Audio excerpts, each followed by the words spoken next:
Previously on Projects and Problems. Oh, that's crap. This is what I like. This is what stands out. If anything looks good, it's the headlight. I said 2 weeks, right? Well, let me show you where we are. I've got to repaint this car. I'm getting close. Taste the batter. You taste the batter. I upgraded, put a filtration device over here. That gun is fire. I'm going to say I did a really good job. I painted a car. Not bad. Absolutely not. You're not going to charge anyone money for this. We are going to put Humpty Dumpty back together again and assemble this car. Hey, Project Fam. If you're new to the channel, I appreciate you joining. If you're an old timer, well, this is the end of it. 2 weeks later, and I'm finished this car. I am finished. Okay, I'm not exactly finished, but I'm finished everything I said I was going to do. What I needed to do was I needed to get this car to a point whereas I can take it to an indie shop or even take it to the dealer and get the rollover bar serviced, make sure that's working properly, and get the convertible roof working. I did everything else. There's not much I can do.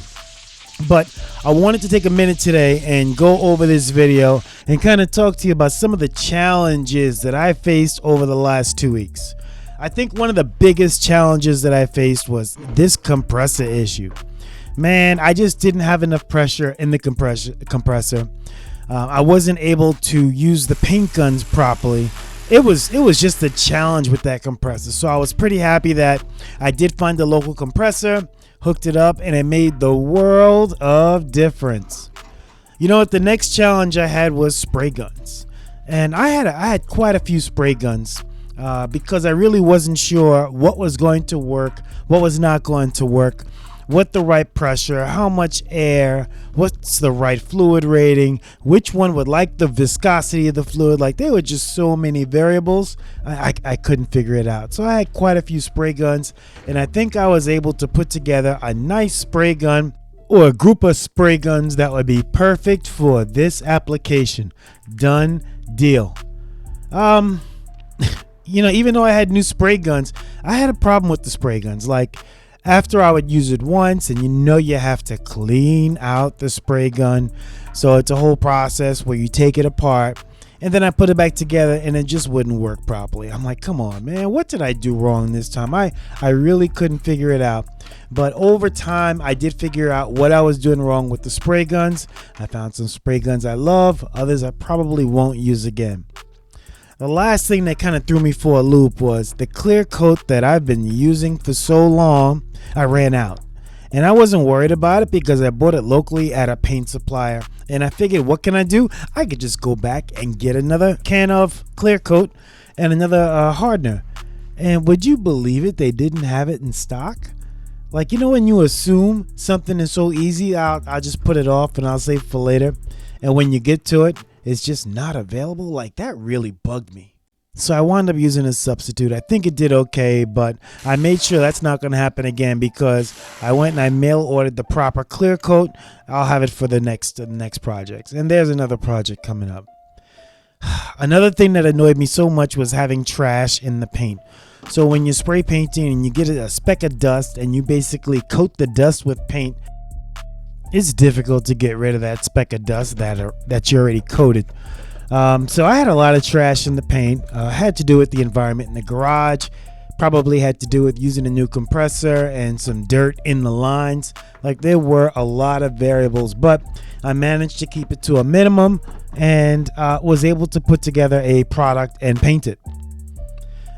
Crazy issue I had was moisture and water droplets. So the compressor, you get a lot of heat in the compressor and it condenses in the line, and that moisture will come through the line as like a fine mist, and that mist is a problem in the paint. So early on, you know, even when I first started, I started getting moisture in the paint. So I had to go and I had to buy a filter that would kind of filter out some of that moisture and some particulate. I had a filter right downstream of the compressor. I put another filter right in front of the gun, and that seemed to work out. I think I found the right combination of filters, so I won't have any issues like that again. And then as I'm spray painting, as I'm painting the hood, Butterfingers dropped the spray gun. So the spray gun slips out of my hand and messes up the hood. So at that point, I knew like the hood was done. I knew I would have to do it all over again. Not a big deal. So it was all about practice. But you know, when you're trying to put together a perfect product and you do everything right and you get to a point and you just make a little mistake and it messes everything up. Yeah, well, that was me. It was annoying, but I worked through it. Wasn't a perfect paint job, and it's still not a perfect paint job. Like, I had some wrinkling on the hood. It didn't look great.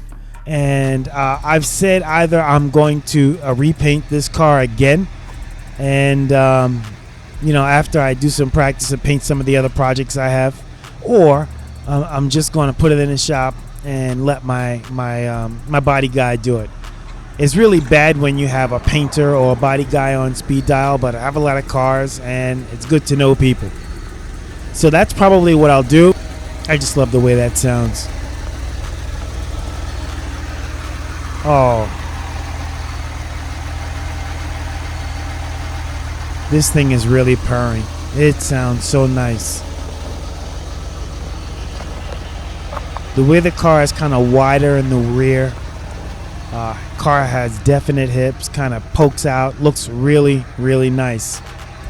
These are very rare rims. I know I just totally changed the subject. I was talking about 9 problems that I had with this paint job, and then I just saw the car and I got totally distracted. Yeah, I need a hood emblem. I'll take care of that at some point. That's going to be obviously one of the last things I do. There's that rollover support. It's still getting on my nerves, but I think I have a plan to get rid of it. As a matter of fact, the plan to fix the rollover support is in the works. I ordered something that might work. You know, stay tuned in the next couple of videos and we'll see how that worked out. But these rims, these wheels are so rare. I don't see wheels like that often.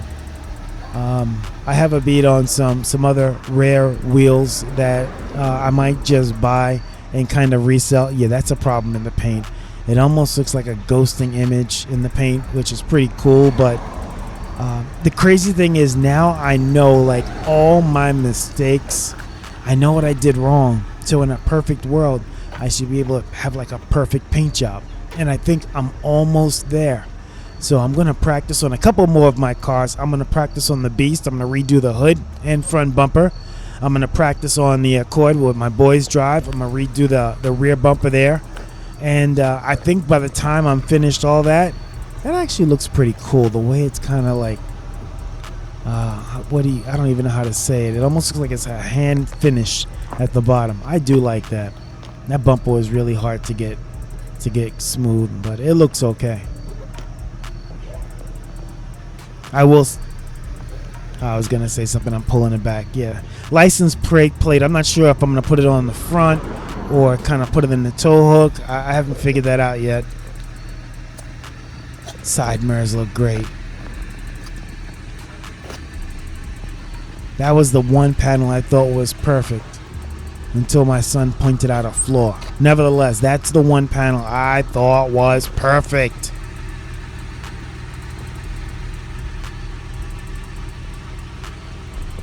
So I had 2 cans of paint mixed up, and I wonder if both cans are the same shade, the same hue. I have to check that out. Look at this. That's the wrinkling in the paint. It's not perfect, but it's kind of good enough for now. It'll get me to getting this car inspected and put legally on the road. The salvage inspection is a whole different process. I made a video on that when I did the Beast. I'm not going to do another one on it. It's a lengthy process, but that's how you get a car that's been salvaged and you get it rebuilt for the road. And that's what I'm doing now. I'm rebuilding this car for the road.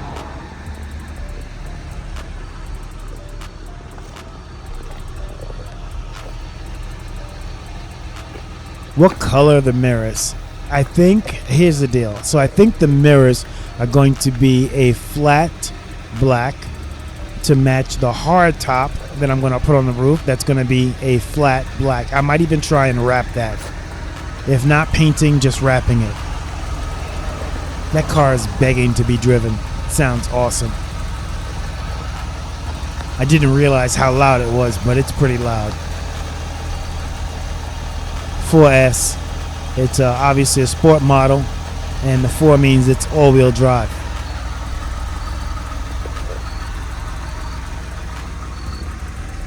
Oh, open the door. What's happening inside there? Oh, those mats. I can't stand those mats. Those mats will be on eBay. I'm going to clean them and put them on eBay and sell them to someone else.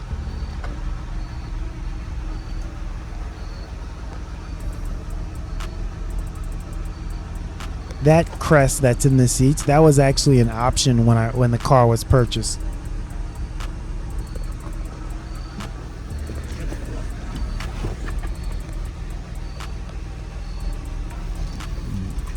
One of the last things I'll probably do is sort out my my radio. Want to get some type of compatible Apple Play radio in the car. Bluetooth, speakers, the whole deal. Temp looks good, fuel looks good. Ooh.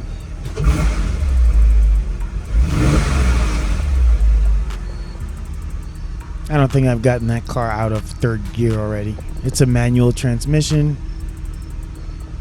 6-speed forward, 1-speed reverse.